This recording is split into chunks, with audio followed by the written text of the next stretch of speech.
Good morning students. आज आपका second book political science की जो सेकंड बुक है politics in India since independence के फर्स्ट चैप्टर है चैलेंजेज ऑफ नेशनल बिल्डिंग, यानी कि राष्ट्र निर्माण की चुनौतियाँ। आपको पता है कि हमारा देश 1947 को जो है इंडिपेंडेंस हुआ था, और इंडिपेंडेंस होते ही हमारा देश जो है कई समस्याओं को लेकर के या कई चैलेंजेस को लेकर के आया गया था। तो इस चैप्टर का मुख्य फोकस जो है केवल इसी बात के ऊपर है कि वो चैलेंजेज कौन कौन से थे, उस चैलेंजेज को किस प्रकार से सोल्व किया गया, क्या क्या समस्याएं देश के सामने आई। तो पहला चैप्टर जो है आपका है challenges of national building. Jawaharlal Nehru addressed a special session of a Constituent Assembly of a on midnight 14-15 अगस्त 1947, यानी कि जवाहरलाल नेहरू ने 14 और 15 अगस्त को एक कॉन्स्टिट्यूट असेंबली जो थी जिसका निर्माण 1946 को किया गया था, उसके एक स्पेशल सेशन को एड्रेस कर रही थी। एक स्पेशल सेशन को एड्रेस करते हुए उनका जो भाषण था, जो स्पीच था, वो फेमस हुआ किसके नाम से? Trust with destiny. Trust with destiny का मीनिंग होता है यानी कि भाग्यवधु से चिर प्रतीक्षित भेंट, इसका हिंदी है। इसका मतलब कि हमारे देश के लोगों ने जो सपने देखे थे, हमारे देश के लोग जिस सपने को साकार करना चाहते थे या चाहते थे कि हमारा भाग्य ऐसा हो, वो 14 और 15 अगस्त को जो है उससे उनका सामना होने वाला था, यानी कि देश आज़ाद होने वाला था। तो उस समय कहीं ना कहीं ये स्पीच जो है बड़ा फेमस रहा, और स्पीच का नाम है tryst with destiny. After India independence two goal were set. स्वतंत्रता के बाद में हमारे देश के जो नेताओं ने है दो गोल सेट कर लिए थे, दो मुख्य लक्ष्य सेट किए थे। पहला लक्ष्य जो गोल था वो था डेमोक्रेटिक गवर्नमेंट्स, यानी कि देश के अंदर शासन जो है वो डेमोक्रेटिक गवर्नमेंट्स के माध्यम से चलाया जाएगा। और वो डेमोक्रेटिक गवर्नमेंट्स क्या करेगी? दूसरा लक्ष्य, दूसरा गोल जो है, government will work for all of good of all, यानी कि सबकी भलाई के लिए काम करेगी, specially poor and disadvantage groups, यानी कि जो गरीब और जो कहीं ना कहीं विशेष रूप से लोग हैं, विशेष रूप की सहायता प्राप्त करने वाले लोग हैं, वंचित हैं, विशेष रूप से जिनको कहीं ना कहीं सहायता की जरूरत है, उनकी भलाई के लिए काम करेगी। But this was not going to be easy. ये इतना आसान नहीं था, क्योंकि देश का जन्म जिस विकट परिस्थितियों में हुआ था वो सबसे पहले थी कि India was born a very difficult circumstances, कि भारत का जन्म ही बड़ी ही अलग प्रकार की परिस्थितियों में हुआ था। और विश्व के अंदर शायद कोई भी ऐसा देश नहीं होगा जिस प्रकार से भारत आज़ाद हुआ है, ऐसे जिस प्रकार से इंडिया इंडिपेंडेंस हुआ था, ऐसा कोई भी देश आज़ाद हुआ हो। India is 1947 freedom come with partition of country.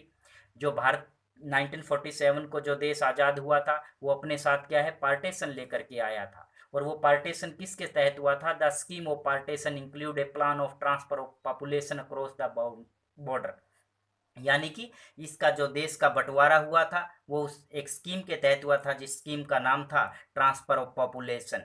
ये ट्रांसफर ऑफ पॉपुलेशन एग्रीमेंट था, इस एग्रीमेंट के द्वारा ही देश का कहीं ना कहीं बंटवारा हुआ था। This year was 1947 was a very unprecedented violence and trauma of A displacement. ये 1947 का जो वर्ष है ये दुनिया के अंदर सबसे त्रासदी का और अभूतपूर्व हिंसा का वर्ष था। तो इस प्रकार से नेक्स्ट क्वेश्चन आपका बनता है कि भारत के सामने जो स्वतंत्र हुआ उसके सामने वो कौन कितने चैलेंजेस थे? मुख्य रूप से 3 चैलेंजेस थे। सबसे पहला जो चैलेंजेस था अकोमोडेशन ऑफ यूनिटी, समायोजन और एकता। सबसे पहला मुख्य चैलेंज क्या था कि हमारा देश जो है India is a diversity country, यहाँ पर अनेक प्रकार की मल्टी लैंग्वेज के लोग रहते हैं, मल्टी कल्चर के लोग रहते हैं, रिलीजन्स के लोग रहते हैं, रीजनल और सब रीजनल आइडेंटिटी के अंदर कहीं ना कहीं देश के लोग बटे हुए थे। उनको एक यूनिटी में लेकर के आना बड़ा बड़ा मुश्किल था। तो यानी कि सबसे पहला चैलेंजेस था कि उनको किस प्रकार से अकोमोडेशन किया जाए, उस प्रकार से किस प्रकार से उनको एक दूसरे के साथ समायोजन किया जाए और किस प्रकार से उनको एकता के अंदर लाया जाए। क्योंकि हमारा देश जो है कहीं ना कहीं गुलामी का सबसे बड़ा कारण, हमारा देश अगर अंग्रेजों के गुलाम रहा तो इसका सबसे बड़ा रीजन क्या था कि कहीं ना कहीं देश जो है अनेक भागों में बटा हुआ था। दूसरा चैलेंजेस था एस्टिब्लिश्ड ऑफ डेमोक्रेसी, लोकतंत्र की स्थापना करना। लोकतंत्र, to the people for the people by the people, ये कहने में बड़ा आसान होता है लेकिन इसकी स्थापना करना बड़ा मुश्किल था, क्योंकि राइट टू वोट का अधिकार जो है हमने संविधान के अंदर दे दिया गया था, लेकिन इसका सही रूप में लोगों को इम्प्लीमेंट करना आएगा या नहीं आएगा, ये भी एक मुख्य चैलेंजेस था। और दूसरा था पार्लियामेंट्री फॉर्म डेमोक्रेसी। जो पार्लियामेंट्री फॉर्म था यानी कि लोकतंत्र का जो संसदीय सिस्टम था वो बड़ा मुश्किल था। कि इसमें पार्लियामेंट्री फॉर्म में क्या होता है कि हम अपने रिप्रेजेंटेटिव को चुनते हैं और हमारे द्वारा चुने गए रिप्रेजेंटेटिव ही गवर्नमेंट को चलाते हैं। तो इस प्रकार से लोकतंत्र की स्थापना करना भी एक मुख्य चैलेंज था, क्योंकि सबसे पहला का इसमें क्या कारण थे कि भारत के लोग जो है वो कहीं ना कहीं अनपढ़ थे, इलिटरेट थे। वो नहीं जानते थे कि उनके वोट की वैल्यू कितनी होगी, उसके वोट का यूज सही या गलत रूप में उनको नहीं पता था वो कैसे कर रहे हैं। इस प्रकार से ये दूसरा चैलेंजेस था। तीसरा चैलेंजेस था developmental well beginning.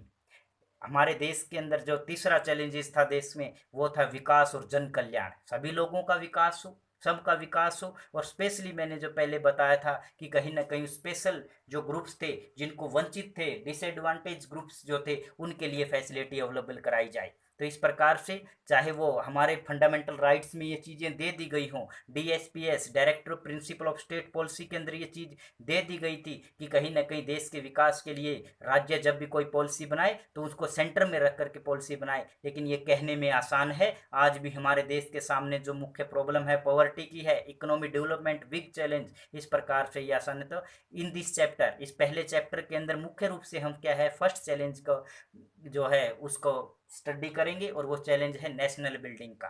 Thank you.